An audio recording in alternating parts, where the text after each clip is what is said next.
Қайырлы күн, оқушылар. Бүгінгі сабағымыздың тақырыбы дара және күрделі зат есім. Кестедегі сөздерді қара. Дара зат есім, күрделі зат есім. Дара зат есім: би, биші, адам, өнер, құс, қайық. Күрделі зат есім: аққу, бір қазан, үлгі-өнеге, темір жол, шекара. Кестедегі зат есімдерді салыстырып, қандай зат есім дара, қандай зат есім күрделі болатынын өздерің айтып көріңдер. Дара зат есім бір сөзден жасалатынын байқадық. Ал күрделі зат есім екі немесе одан да көп сөзден жасалатынын байқадыңдар. Сонымен зат есімдер құрамы жағынан дара және күрделі болып екіге бөлінеді. Дара зат есімдер бір сөзден тұрады.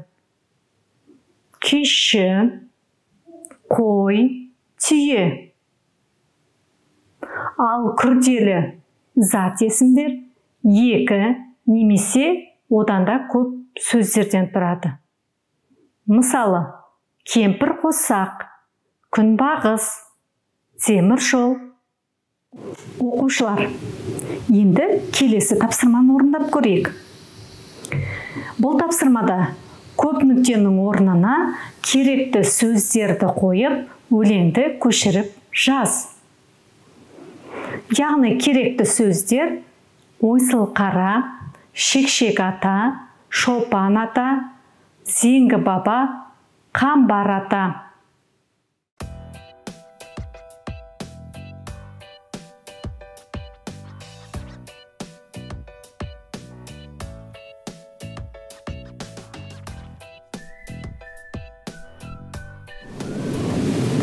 Қой атасы, шопан ата, жылқы атасы, қамбар ата, ешкі атасы, шекшек ата, түйе атасы, ойсыл қара, сиыр иесі, зеңгі баба.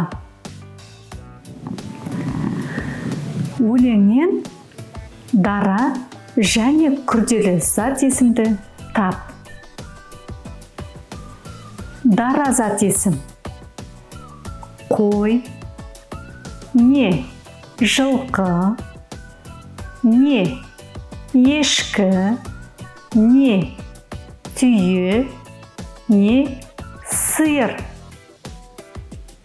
Күрделі зат есімдер: ойсыл қара, шекшек ата, шопан ата, зеңгі баба, қамбар ата. Бұл сөздердің барлығына кім деген сұрақ қойылады.